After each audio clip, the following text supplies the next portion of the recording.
दोस्तों नमस्कार, स्वागत है। तो ग्रहण का सूतक काल 9 घंटे पहले ही लग जाता है। इस बार ग्रहण भारत में भी दिखाई देगा। यह चंद्र ग्रहण रात 11:31 पर आरंभ होगा और इसका समापन देर रात 3:56 पर होगा। शास्त्रों के अनुसार चंद्र ग्रहण के बाद दान पुण्य करने का और गंगा आदि स्नान करने का बड़ा ही महत्व है। शास्त्रों के अनुसार कहा जाता है, जो व्यक्ति चंद्र ग्रहण के बाद स्नान नहीं करता उसके जीवन में राहु काल प्रवेश कर जाता है। शनिदेव उसके पीछे लग जाते हैं और उसके पूरे कुल का विनाश कर देते हैं। इसीलिए चंद्र ग्रहण के दौरान नहाते समय नहाने वाली बाल्टी में पानी में डाल लेना, यह एक चीज, और स्नान जरूर करना। दोस्तों, अगर आप धनबाद ना हो जाएं, करोड़पति ना हो जाएं, बीमारी से हमेशा आप बचे रहेंगे, आप मालामाल हो जाएंगे, आपका भाग्य चमक जाएगा। आपको हम स्माइल फैमिलीज की तरफ से यह भरोसा दिलाते हैं कि आप जहां भी जाओगे, धन की देवी माता लक्ष्मी आपको दोनों हाथों से धन की वर्षा करेंगी। देखिए, आज हम आपको बताएंगे कि ग्रहण के दौरान कैसे स्नान करना चाहिए और कब स्नान करना चाहिए, किस समय स्नान करें ताकि ग्रहण का प्रभाव आपके जीवन पर ना पड़े। ग्रहण में नहाना बहुत ही आवश्यक है, लेकिन कब नहाना चाहिए यह हम आपको बताएंगे। आज का वीडियो बहुत ही सुंदर है, इसलिए अंत तक बने रहना और एक लाइक जरूर करें, और हां, कमेंट बॉक्स में अपनी राशि भी डाल दीजिएगा। यदि हमारे पास कोई उपाय होगा तो वह आकर हम आपके कमेंट के रिप्लाई में बता देंगे। दोस्तों, पहले हम नहाने का तरीका बताएंगे, फिर आपको ग्रहण के दौरान नहाने वाली प्रक्रिया बताएंगे। तो चलिए जानते हैं नहाने के प्रकार कैसे होते हैं। आइए शुरू करते हैं। दोस्तों, आज हम आपको बताएंगे एक सामान्य सी जानकारी, व्यक्ति विशेष और हर व्यक्ति से जुड़ी ये जानकारी है, जिसको जानने के बाद आप भी अचंभित होंगे कि अगर आप अपने जीवन में धन हानि का सामना कर रहे हैं, परिवार में कलह का सामना कर रहे हैं, तो उसका एक छोटा सा कारण है आपके नहाने की आदत। दोस्तों, इसी बारे में हम बताएंगे कि नहाने के तुरंत बाद व्यक्ति को भूलकर भी इन कामों को नहीं करना चाहिए, अन्यथा उनके घर में कंगाली बर्बादी देखने को मिलती है। और दोस्तों, चाहे कुछ भी हो जाए, भूल कर भी ऐसे स्नान कभी मत करना, नहीं तो आपका परिवार बर्बाद हो जाएगा। दोस्तों, इसका सीधा सीधा कारण होते हैं हम स्वयं कुछ ऐसी गलतियां करते हैं जिनकी वजह से हमें परेशानियां देखने को मिलती है। आगे बढ़ने से पहले आपसे एक विनती करते हैं कि अभी तक आपने हमारे चैनल को सब्सक्राइब नहीं किया है तो चैनल को सब्सक्राइब करके बेल आइकन जरूर दबाइएगा। दोस्तों, नहाना इंसान के लिए बहुत ही जरूरी होता है, और हिंदू धर्म में जो व्यक्ति हर रोज स्नान करता है तो ऐसे व्यक्ति को पुण्य का बहुत ही बड़ा भोगी माना जाता है। नहाना व्यक्ति के लिए बहुत ही जरूरी होता है। अमूमन ये होता है कि व्यक्ति नहाने के लिए बाथरूम में पानी की बाल्टी भरता है और उसी से वो व्यक्ति स्नान करता है। ये तो बहुत ही अच्छी बात है, लेकिन कई लोग क्या करते हैं कि नहाने के बाद बाल्टी और जो नहाने की सामग्री है उसको ऐसे ही छोड़ देते हैं। दोस्तों, बाल्टी में आधा जल भरकर ऐसे ही रख देते हैं। ये बहुत ही बुरी आदत है। नहाने के बाद बाल्टी को सीधा नहीं रखना चाहिए, उसे तुरंत उल्टा करके रखें। दोस्तों, ऐसा माना जाता है कि नहाने के बाद जो पानी छोड़ दिया जाता है उसमें अगर घर का कोई दूसरा व्यक्ति, घर का कोई भी दूसरा सदस्य अगर स्नान कर लेता है तो उससे उसकी उम्र घटती है और साथ ही साथ नकारात्मक प्रभाव पड़ते हैं। दोस्तों, हर व्यक्ति अपनी किस्मत का धनी होता है। हर व्यक्ति के पास अपनी एक सकारात्मकता होती है, अपनी एक नकारात्मकता होती है, जिसके अनुरूप अगर आपका समय बुरा चल रहा होता है और अगर आप ऐसा कार्य करते हैं तो आपके परिवार के लोगों को भी उतना ही देखना पड़ता है जितना आपको देखना पड़ता है। तो नहाने के तुरंत बाद आपको कभी भी अपनी बाल्टी में जल भरकर नहीं रखना चाहिए। दोस्तों, इससे कई नुकसान हैं। एक तो पानी की बर्बादी होती है, साथ ही साथ परिवार में कष्ट बढ़ते हैं। ऐसे में भूल कर भी ये कार्य तो भूल कर भी ना करें, और अगर संभव हो तो आपको नहाने के लिए शावर का यूज करना चाहिए। इससे धरती का जल भी बचता है और साथ ही साथ आपके कार्य में पानी भी कम लगता है। दोस्तों, अगर आप ऐसा भी नहीं करते हैं तो कोई बात नहीं, पर आपको भूल कर भी नहाने का पानी नहीं छोड़ना चाहिए, ताकि इससे आपको बर्बादी का सामना ना करना पड़े। दोस्तों, एक बात और है कि कई लोग क्या करते हैं कि नहाने के बाद विशेष तौर पर पुरुष अपने जो भीतर पहनने वाले कपड़े होते हैं, बनियान और अंडरवियर, कभी भी ऐसे कपड़े महिलाओं से नहीं धुलवाने चाहिए। ऐसे कपड़े जब कोई स्त्री धोती है तो पूरे परिवार को पाप लग जाता है। दोस्तों, इन वस्त्रों को अंतर्वस्त्र कहा जाता है। इन्हें व्यक्ति को स्वयं ही धोना चाहिए। इसे बाथरूम में ऐसे ही छोड़कर नहीं रखना चाहिए, और विशेष तौर से इन्हें रात्रि के समय में तो गिला करके भूल कर भी नहीं छोड़ना चाहिए। इससे घर में नकारात्मकता आती है, और व्यक्ति विशेष के अंदर अगर नकारात्मकता प्रवेश कर जाती है तो उसके जीवन में बहुत बड़े कष्ट देखने को मिलते हैं। दोस्तों, इसलिए स्त्री और पुरुष को अपने अंतर्वस्त्र खुद ही धोने चाहिए। इसे गलती से भी किसी दूसरे व्यक्ति से नहीं धुलवाना चाहिए और इस बात का आपको विशेष ध्यान रखना चाहिए। लेकिन हाँ, जब कोई पति अपनी पत्नी से अंडरवियर या अंतर्वस्त्र धुलवाता है तो उसके पति को दोष लगाते हैं और उसके पति की धीरे धीरे कंगाली बर्बादी तथा जब उन पर दोष लगाते हैं तो उनकी मृत्यु भी हो जाती है। वह बीमार पड़ जाते हैं, उनके जीवन पर ग्रहण लग जाता है। इसीलिए अंतर्वस्त्र स्वयं ही धोने चाहिए। दोस्तों, कई लोग क्या करते हैं कि नहाकर आने के तुरंत बाद वे व्यक्ति अपने पैरों को धोते हैं और आपको भूलकर भी ऐसा नहीं करना चाहिए। नहाने के बाद मन पवित्र हो जाता है और आपको प्रभु भक्ति में मन लगाना चाहिए।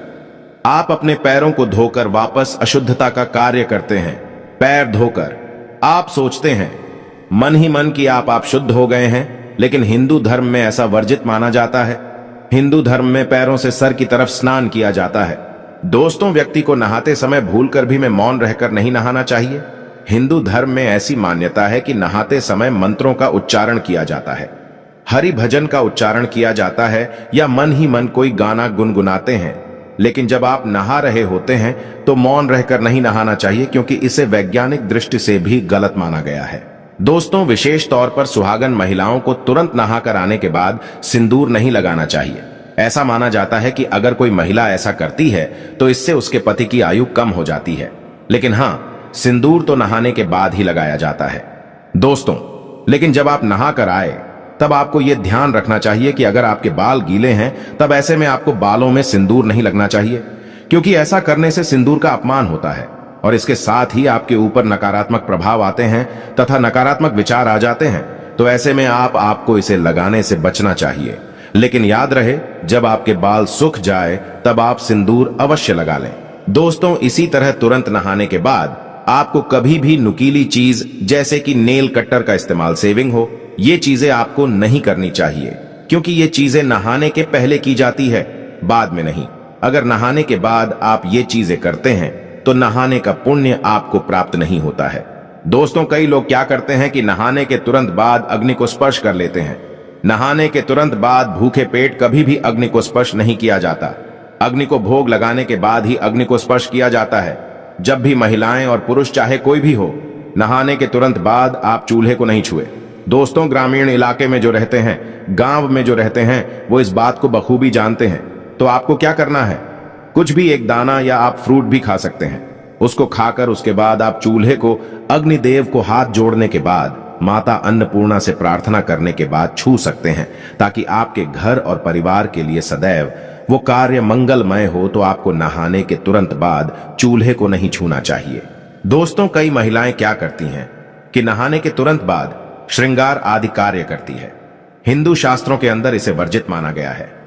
आप कहेंगे कि श्रृंगार तो नहाने के बाद ही किया जाता है, तो आपकी बात बिल्कुल सही है। लेकिन नहाने के तुरंत बाद आपको सबसे पहले अपने बालों को सुखाना चाहिए, और अगर आपके खुले बाल है तो इसे आपको बांध लेना चाहिए। ऐसा माना जाता है कि खुले बालों में नकारात्मक शक्ति बहुत ही जल्दी प्रवेश कर जाती है, और गीले बालों के साथ ही नहीं, बल्कि आपको गीले बालों को सुखाकर ही आपको अपने आगे के कार्य करने चाहिए। तो अगर आपके बाल गीले हैं तब आपको कभी भी श्रृंगार कार्य नहीं करना चाहिए, ताकि आपको उसका पुण्य फल प्राप्त हो, ना कि आपको उसका नुकसान देखने को मिल जाए। दोस्तों, कई लोग क्या करते हैं कि नदी स्नान करते हैं। तो आपको यह जरूर ध्यान रखना चाहिए कि जब भी आप नदी स्नान करें तब नदी का स्नान करने से पहले सबसे पहले आपको अपने हाथों से, आप जब नदी के अंदर प्रवेश करें तब आपको नदी माता को प्रणाम, और साथ ही अपने अच्छे स्वास्थ्य की कामना के साथ ही आपको नदी में प्रवेश करना चाहिए। जब आपका स्नान पूरा हो जाए तब आपको ध्यान रखना चाहिए कि जल की कुछ बूंदें आपको भगवान सूर्य देव को अवश्य ही अर्पित करना चाहिए, और अगर आप ऐसा नहीं करते हैं तो आपको नदी स्नान का पुण्य फल प्राप्त नहीं होता है। शास्त्रों के अनुसार ऐसा माना जाता है कि अगर आप नदी में स्नान करने जा रहे हैं तो सबसे पहले आपको नदी माता को प्रणाम करना चाहिए। दोस्तों, इसी तरह एक साथ अनेक व्यक्तियों का इंसान करना वर्जित माना गया है। जी हां, आपने बिल्कुल सही सुना। नदी स्नान या किसी पुण्य स्थल पर स्नान करना बहुत ही शुभ माना जाता है।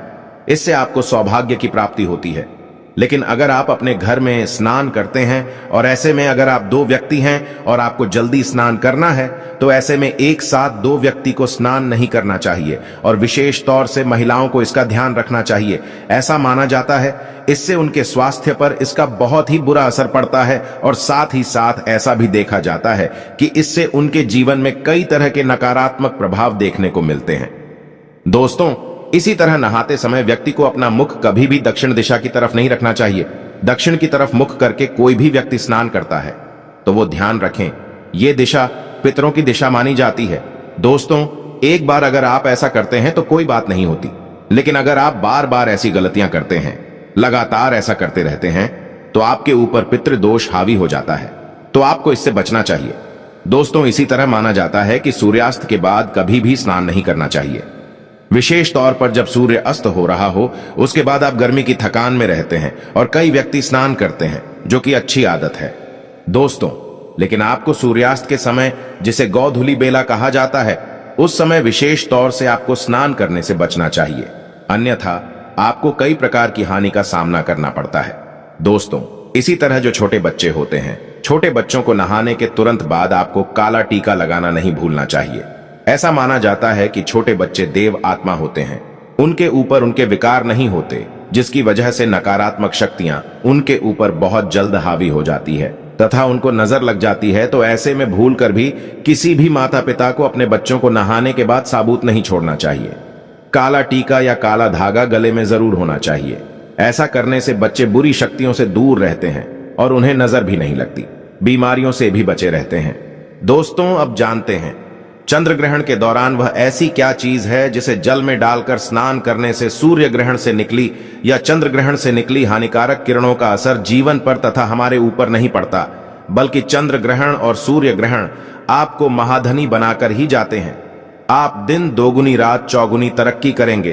दोस्तों, मैं ईश्वर की सौगंध खाता हूं, अगर आज आपने चंद्र ग्रहण के दौरान या चंद्र ग्रहण से पहले या चंद्र ग्रहण के बाद अगली सुबह अगर आप नहाते समय अपने जल में 2 से 5 तुलसी के पत्ते और 2 रुपए का गेरू, जो हम आपको दिखा रहे हैं, देख लीजिए ऐसा होता है। गेरू पुराने बुजुर्गों से आप पूछ लीजिए, उन्हें पता होता है किसे कहते हैं।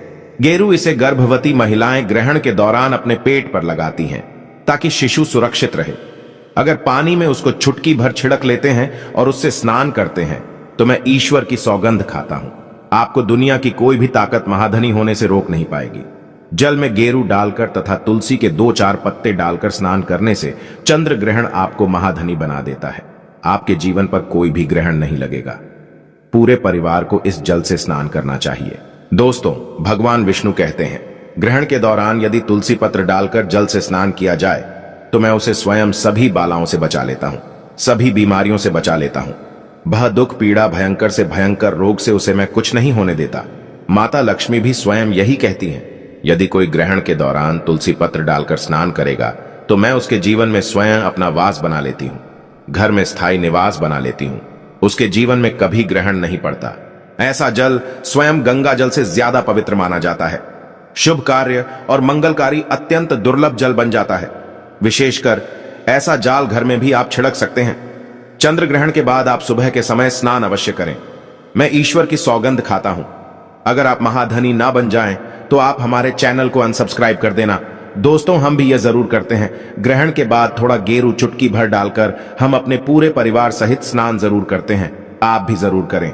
अगर आपको लाभ ना हो तो हमें बताना। दोस्तों, अगर जानकारी पसंद आए तो सच्चे दिल से कमेंट बॉक्स में लिखे जय श्री रामचंद्र ग्रहण आपका बाल वाका भी नहीं कर पाएगा, बल्कि आपको धनी बना देगा। धन्यवाद।